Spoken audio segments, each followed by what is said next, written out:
Ayan, at nag-entry na tayo dito sa Costa del Fuego.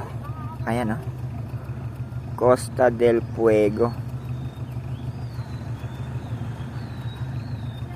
Ayan, nakilala natin yung si ate, yung caretaker. Ayun, no. Kabait niya. Sinabi namin wala nang cottage, parking lang saka entry. Yun, pinagbigyan niya kami. Tapos ano pa yun, may libre pang shower. Per head binigay niya sa amin 30 pesos. Tapos 80 yung parking ni Maroon. Pumatak ng 260, so diniscount yung 10, kaya 250 lang yung 250 lang yung ating binayad. So dito, maganda, marami rin galing sa mga malalayong lugar, tulad ng Isabela. Yung iba galing pa ng ng Cagayan. Yan mga taga Isabela. Shout out sa mga taga Isabela at Cagayan.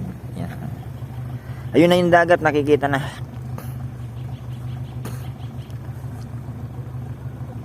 Costa del Fuego Beach Resorts. Okay, dito na kayo. Sobrang affordable ng rito ng pay.